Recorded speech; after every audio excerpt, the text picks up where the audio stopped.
Hey, welcome back to No Hype Beer Reviews. Very excited for today's beer.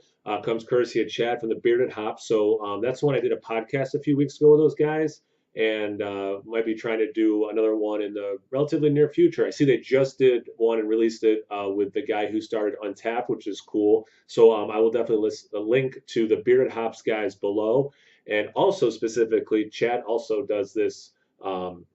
He's building a boat and he's vlogging about it on YouTube. So Wisco Boater. So I will also link to his channel for that. Now is this dude cool enough that he does a beer podcast? He'll do beer reviews on YouTube. He builds a boat, and he's like, "Hey, you liked the Revolution, Death Star, Death Star." I've heard some people are telling me that they've heard different pronunciations. I'm assuming it's a Star Wars thing, and it's pronounced like Death Star, so Death Star, and then Cafe Death. Um, and he's like, "Wait, you like barley wines? You like barley wines aged in bourbon barrels? I'm gonna send you one of these." So it's the Revolution Straight Jacket. It's exactly what I just said. It's a barley wine aged in bourbon barrels for 12 months actually. And it says you're gonna get notes of stone fruit, toasted coconut, molasses, and vanilla coming in waves as you swirl the glass. Enjoy or store cold. Um, it was filled almost 2 months ago, not quite 2 months. Brewed in Chicago, and where's ABV? 13.1% ABV, which I would think for a barley wine, especially one in bourbon barrels, that's a pretty good ABV point. And it's in 12 ounces, which I love. I will never let that die. Beers like this that are double digits in a 12 ouncer, yes, yes, please. Anyway, very excited for this beer, if it's not obvious. And again, like how cool, like how good of a dude. Like, hey, you like this style? Let me send you one beer. My wife's texting me. Doesn't she know that I'm doing this? All right, I can already smell it. Wow, it smells awesome. Um, let's see. So what you're seeing is a little darker than me because of how the lighting is. But like what you're seeing down here, like that red brown kind of color, I see a lot more of that. And again, just the way the lighting is. Yeah, beautiful. It is almost like I can see through it pretty easily. I don't know if you can tell that you can kind of see my finger, but like I can easily see a finger going on the other side. So you can see through it. Has this awesome like marriage of red and brown. It's like a Valentine's Day red. Like it's pretty profound red. I wish you could see it the way I'm seeing it. It's not gonna happen. Um, the head is khaki, small to smallish medium bubbles. It's breaking up. I see some alcohol legs already. Looks like the lacing might be pretty nice on this.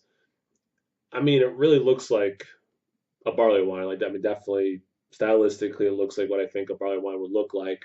And given how high the ABV is, and the fact that it was in a barrel, or many barrels, probably more accurate, right? That head is staying a lot longer than I thought it would. But yeah, looks the part. 3.5 minutes in, let me get into aroma at least.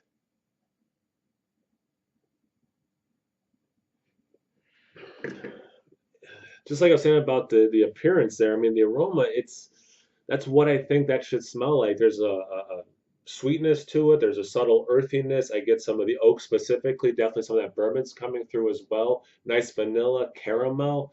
Um, it was in my beer fridge at 55 degrees. It's been sitting out for, I don't know, 15, 20 minutes maybe. So whatever temperature that's at now. But yeah, I mean, it's definitely smells how it should.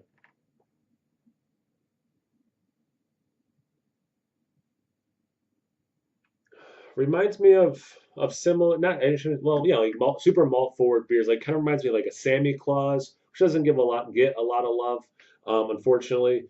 But it's one of my favorite beers. It has like that. Here's why I thought that. Kind of reminds me of Christmas. Reminds me like of again the Sammy Claus. A little bit of like quad stuff, like a Saint Bernard's Christmas sale.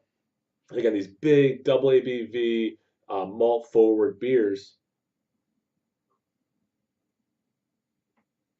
I'm gonna get some coconut from the barrel as well. What else were they saying? Notes of stone fruit. Okay, I got the toasted coconut, molasses. I got to refamiliarize myself with molasses. Vanilla for sure is coming through. Yeah, I mean, I mostly agree with their taste or their aroma and tasting notes. Let's get to the taste. Cheers.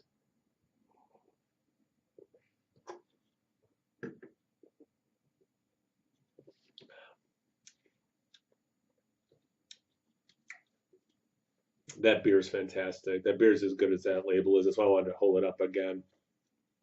It looks like an old propaganda revolution kind of poster. Love it. Um, for 13.1, alcohol's more hidden than it should be. There is a nice warmth, relatively cold day here, so definitely a nice beer for that. Definitely get I think they said use the word cascading, or am I using that word? No, I'm using that word. That cascading of the vanilla, the caramel. There's some earth quality in there. I can see the stone fruit in the taste more than I got in the aroma. Um, the bourbon, the spirit itself, some of that oak specifically, but then yeah, the coconut and the vanilla, getting that from the wood. Um, you know what? Actually, okay, in the finish, I get almost a mixture of caramel and molasses. So it is kind of remind. I still kind of want to get some molasses and just again reintroduce that to my palate. But it is reminiscent of what I'm remembering molasses tasting like. But again, it's mostly in the finish. I don't really. Let me take another gulp. I didn't really get that in the sip, but definitely the finish.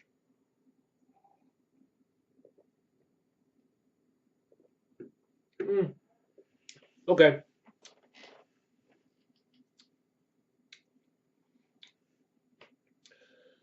There's a point about halfway through where there's some of that earth quality. And right there, I get a little bit of molasses. But as I'm talking now, this is really where I'm getting that molasses note. So again, I think I've said everything that's on the can. I definitely get that stuff. In addition, again, to the caramel, to that earth note. Um, there's no cinnamon in this, but again, like that Christmassy thing, like you could see how cinnamon would pair very well with this. Um, it's like some ginger, things like that for sure would pair well with it. And I think would be perhaps an interesting variant of it. It's good. This is like, I mean, it's really good. And like when I see beers like this, I mean, barley wines, big ABV, try, have it fresh, age it for a while. I mean, this is drinking super great now. If I had several of them, I would, then age them. But I tell you what, as someone who has one, let me point at it, one, um, very happy I drank it close to when I got it because it's drinking great now. Maybe it could get better with age. I don't know, but like it's so good now. It's smooth now. Again, given the ABV, how much stuff is going on, it's a pretty smooth beer. And yeah, just enough warmth to kind of let you know it's a bigger beer without burning at all. It's good.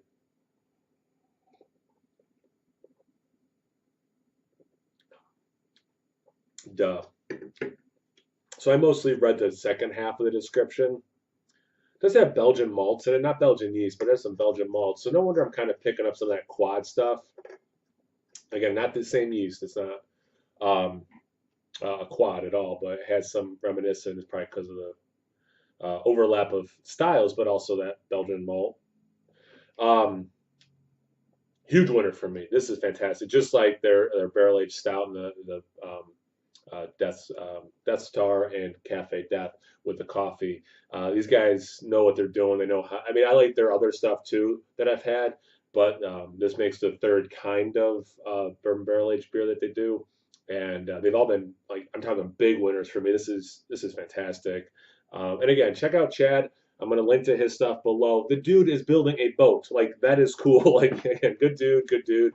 Um, so check them out. Check him out.